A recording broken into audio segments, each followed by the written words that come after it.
और कौशाम्बी में खलिहान की बेशकीमती जमीन पर हुए अवैध कब्जे पर प्रशासन का बुलडोजर चला है। प्रशासन ने बुलडोजर से अवैध निर्माण को ध्वस्त कर दिया। हालांकि बुलडोजर की कार्रवाई के दौरान वहां मौजूद कुछ महिलाओं ने विरोध भी किया। मौके पर मौजूद पुलिसकर्मियों ने हंगामा कर रही महिलाओं को हटाकर अवैध निर्माण को बुलडोजर से हटाया।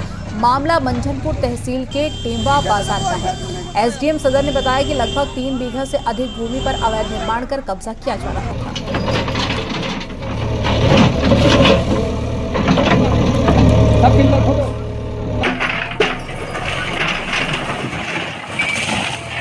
खलिहान पे ये अनधिकृत समझे निर्माण कर रहे थे। पिछले काफी 1 महीने 1.5 महीने से इनको मना किया जा रहा था और ये पूरा का पूरा निर्माण कर लिया। लेखपाल उसी दौरान 13वीं थी, तो 13 दिन के लिए वो इंसान छुट्टी के लिए घर गया हुआ था, जिससे कि उसका जो विशेष रूप से उसको निर्माण रुकवा रहा था नहीं हो पाया। इसलिए इनको बताया गया कि ये निर्माण नहीं करें। इनको लिखित भी बताया गया, बट ये नहीं माने, तो आज इसका इसलिए ध्वस्तीकरण के लिए गिरा दिया गया है। और इसी बंदे ने खलिहान की भूमि पे कब्जा था, इसके बाजू वाली जमीन ये बैनामे में किसी और महिला को बेच दिया हुआ है। वो महिला भी यहाँ पर आके मना कर रही थी।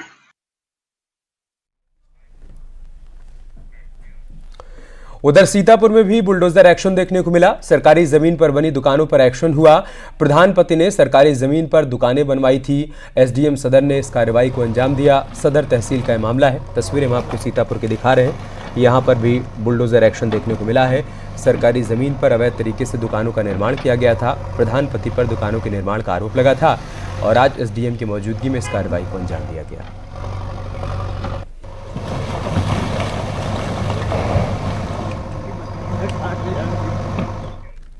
विश्वनाथ मंदिर के 2 किलोमीटर के दायरे में मांस बिक्री पर प्रतिबंध लगा है, जिसको लेकर नगर निगम दुकानों पर नोटिस चस्पा रही है।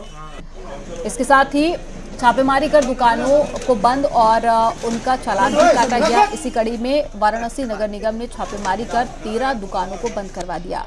टास्क फोर्स के साथ में पशु विभाग क्षेत्र में भी छापेमारी उनके द्वारा भी की जा रही है। और ये तस्वीरें आप देखिए बनारस से, जहां पर एक दायरा तय किया गया है, जहां पर मांस बिक्री पर रोक लगाई गई है। क्लोज करेगा कई दिन करेगा क्लोज।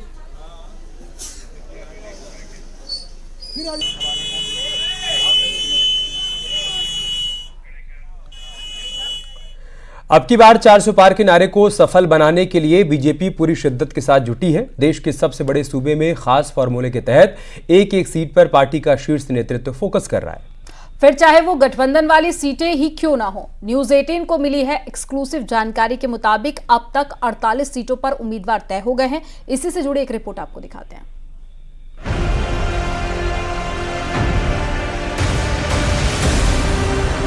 एनडीए सरकार 400 पार। उत्तर प्रदेश में सभी 80 लोकसभा सीटों पर जीत दर्ज करने के लिए बीजेपी केंद्रीय चुनाव समिति ने गोपनीय रिपोर्ट और पार्टी नेताओं और पदाधिकारियों से मिले फीडबैक के आधार पर 48 उम्मीदवार तय कर लिए हैं। सभी 80 सीटों पर जीत दर्ज करने के लिए सर्वे और स्थानीय समीकरण के अलावा जीत के हर पहलू को परखा जा रहा है। देश के सबसे बड़े सूबे उत्तर प्रदेश में मिशन 80 का लक्ष्य लेकर चल रही भारतीय जनता पार्टी की केंद्रीय चुनाव समिति समेत उत्तर प्रदेश के तमाम बड़े पदाधिकारियों की मौजूदगी में लोकसभा चुनाव के टिकटों पर मंथन किया गया। इसमें जो सूत्रों से जानकारी मिली है उसमें 32 लोकसभा के टिकट होल्ड पर रख दिए गए हैं। वहीं 48 लोकसभा के टिकट ऐसे हैं जिनको हरी झंडी मिल गई है। जल्द ही ये लोकसभा के टिकट जारी होंगे।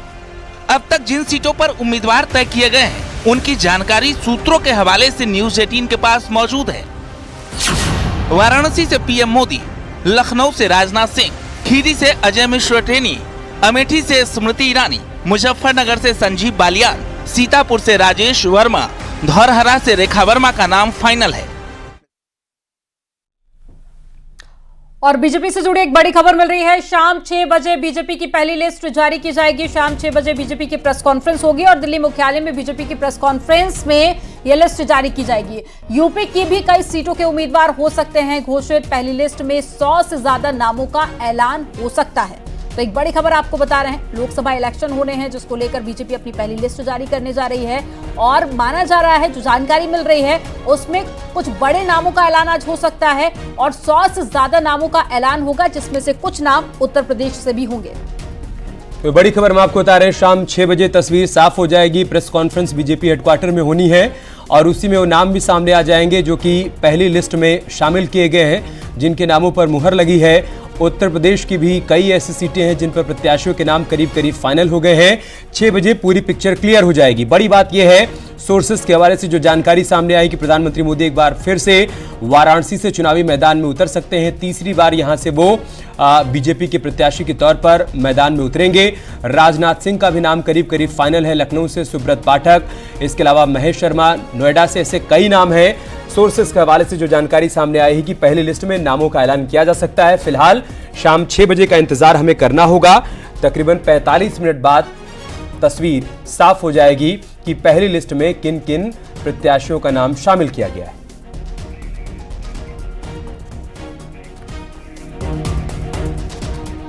यहां रुक रहे एक छोटे से ब्रेक के लिए।